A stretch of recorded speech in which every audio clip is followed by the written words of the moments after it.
Hello दोस्तों, विकास reader में आपका स्वागत है। आज हम बात करने वाले हैं एक पावरफुल बुक के बारे में जिसका नाम है the magic of thinking big, जिसे डेविड जे स्कॉट्स ने लिखा था। डेविड स्कॉट्स अमेरिका के एक लेखक और कोच थे। वे अपनी किताब the magic of thinking big के लिए जाने जाते हैं। उन्होंने बहुत सारी कंपनियों को प्रेरणा भी दी। उनकी किताबों की वजह से दुनिया भर के लोगों ने अपने सोचने और जीने का तरीका बदला। The magic of thinking big में बताया गया है कि बड़ा सोचने से और खुद पर भरोसा करने से आप किस तरह से दूसरों का भरोसा जीत सकते हैं। इस बुक की मदद से आप अपने डर पर जीत हासिल कर अपनी गलतियों से सबक लेना सीख कर कामयाबी हासिल कर सकते हैं। तो चलिए बात करते हैं इस बुक के प्रिंसिपल के बारे में और सीखते हैं कुछ नया। तो सबसे पहले आता है believe you can and you will succeed. एक आदमी टाई एंड डाई की कंपनी में काम कर रहा था। इस काम से वो ठीक ठाक पैसे कमा लेता था, लेकिन वो सेटिस्फाइड नहीं था।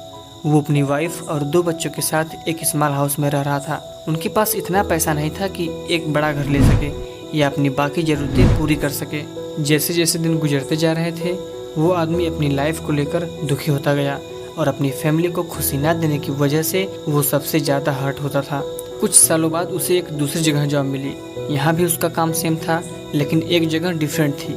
ये जगह उसके घर से बहुत दूर थी, लेकिन उसने सोचा क्यों न ट्राई किया जाए। जॉब इंटरव्यू के एक दिन पहले वो आदमी कुछ सक्सेसफुल लोगों से मिला जिन्हें वो जानता था। उसने खुद से पूछा कि उन लोगों के पास ऐसा क्या है जो उसके पास नहीं है। उस आदमी को पूरा बिलीव था कि वो लोग अपने इंटेलिजेंस, पर्सनालिटी या एजुकेशन की वजह से सक्सेसफुल नहीं हुए, बल्कि इसलिए हुए क्योंकि उन्होंने इनिशिएटिव लिया था। उन सबको खुद पर भरोसा था कि वो कुछ कर सकते हैं। नेक्स्ट मॉर्निंग वो आदमी पूरे कॉन्फिडेंस के साथ जॉब इंटरव्यू के लिए गया और उसने बड़ी हिम्मत के साथ 300% ज़्यादा सैलरी की भी डिमांड की। वो इतनी सैलरी इसलिए डिमांड कर रहा था क्योंकि उसे खुद पर भरोसा था कि वो इतना डिजर्व करता है, और उसके इस कॉन्फिडेंस की वजह से उसे वो जॉब मिल गई। तो आप भी खुद पे बिलीव करो कि आप कर सकते हो। बिलीव करो कि दूसरों की तरह आपको भी सक्सेस मिल सकती है। हमेशा सेकंड क्लास मत बने रहो। अपनी वर्थ पहचानो और बिलीव करो कि आप इससे ज़्यादा कर सकते हो और बन सकते हो। जब आप बड़ा सोचना शुरू करोगे तो बड़ी सक्सेस स्वयं ही मिलने लगेगी। नेक्स्ट प्रिंसिपल आता है cure yourself of excusitis the failure disease. अगर हम दूसरों को ऑब्जर्व और स्टडी करें तो पता चलेगा कि अनसक्सेसफुल लोग एक्चुअल में एक दिमाग को बंद करने की बीमारी के शिकार हैं। इस डिजीज को एक्सक्यूजिटीज कहते हैं। जो लोग इससे सफ़र करते हैं उन्हें ये नज़र नहीं आती, लेकिन हम अक्सर अपनी लाइफ के कुछ एस्पेक्ट्स को कंसीडर करते हैं और उन्हें अपनी फेलियर का जिम्मेदार मानते हैं। एक बार एक सेल्फ ट्रेनिंग प्रोग्राम के दौरान एक ट्रेनी थी जिसका नाम था सेसिल। वो करीब 40 साल की थी और वो मैन्युफैक्चर के रिप्रेजेंटेटिव के तौर पर एक बेटर जॉब ढूंढ रही थी। लेकिन सेसिल में कॉन्फिडेंस की बड़ी कमी थी क्योंकि उसे लगता था कि वो काफ़ी ओल्ड एज की है। इस जॉब के लिए वो इस बात को लेकर इतनी कॉन्विंस्ड थी, जो बनना चाहती थी कभी बन नहीं पाई क्योंकि उसे लगता था कि अब बहुत देर हो गई। बाद में सेम ट्रेनिंग के दौरान होस्ट से सेसिल ने पूछा कि क्या उसे पता है कि आदमी की प्रोडक्टिव एज कब स्टार्ट होती है और कब एंड। तो होस्ट ने प्रैक्टिकल आंसर देते हुए कहा कि आदमी 20 से लेकर 70 साल तक काम कर सकता है, और वो खुद अपने जॉब से हैरान थी। सेसिल को रियलाइज़ हुआ कि अभी तो वो अपनी प्रोडक्टिव एज के हाफे भी नहीं पहुंची और फिर वो आगे बढ़ने से घबरा रही है। सक्सेस की कोई बाउंड्री नहीं होती। हमें आगे बढ़कर अपनी फेलियर मेंटेलिटी को दूर करना ही होगा, चाहे वो हमारे अंदर कहीं भी छुपी हो। नेक्स्ट प्रिंसिपल कहता है build confidence and destroy fear.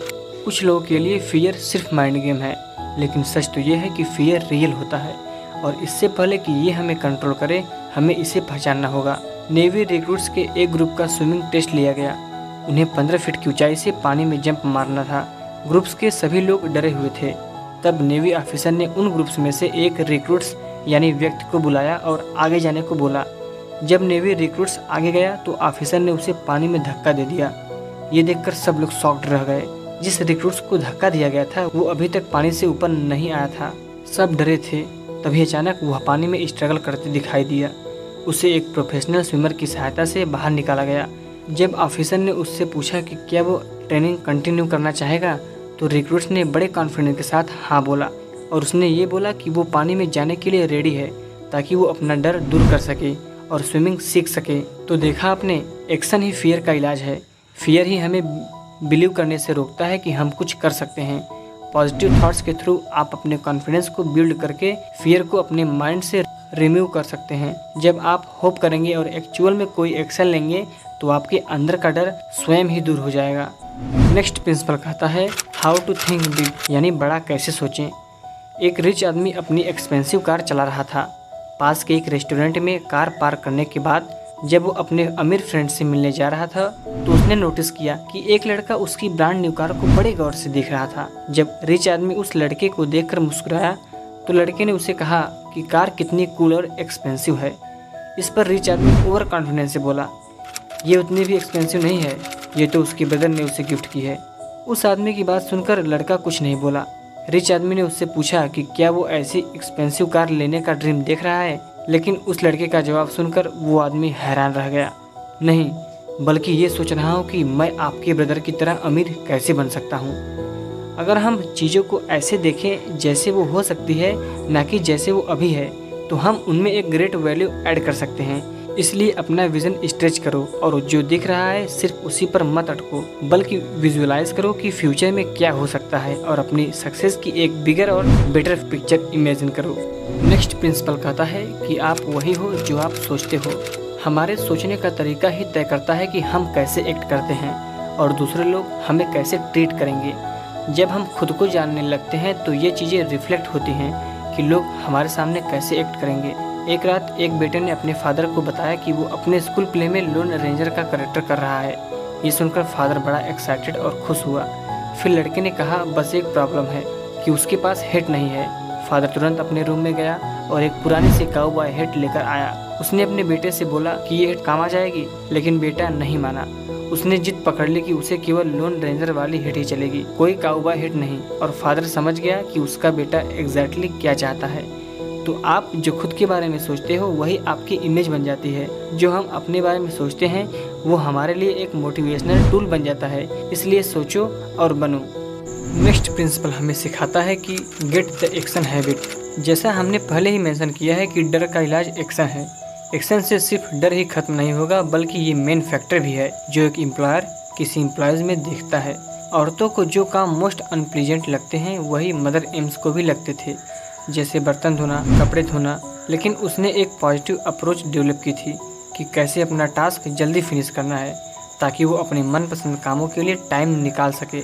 एक दिन जब मदर एम्स के सामने एक टेबल भरकर गंदे बर्तनों का ढेर लगा था तो वो एकदम से उठी और कुछ बर्तन लेकर जाने लगी।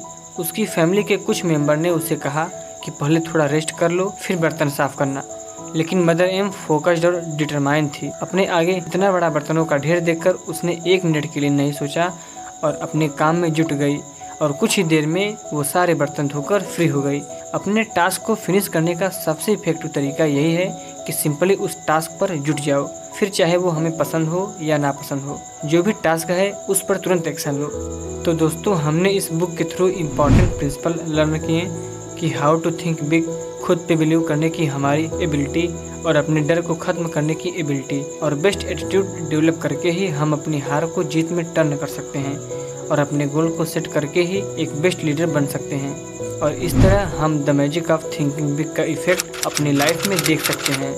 दोस्तों, अगर आप इस बुक में बताए गए प्रिंसिपल को अपनी लाइफ में फॉलो करते हो और एक बड़ी सोच रखते हो तो आपके साथ भी एक बड़ा जादू होगा और वो जादू आपको अपने सक्सेस तक लेकर जाएगा। अगर आपने अभी तक हमारे चैनल को सब्सक्राइब नहीं किया है तो अभी कर लो और साथ में बेल आइकन प्रेस कर लेना। इसी के साथ आज की यह वीडियो यहीं खत्म होती है और फिर मिलेंगे ऐसी ही नॉलेजेबल बुक समरी लेकर। तब तक देखते रहिए विकास रीडर। जय हिंद।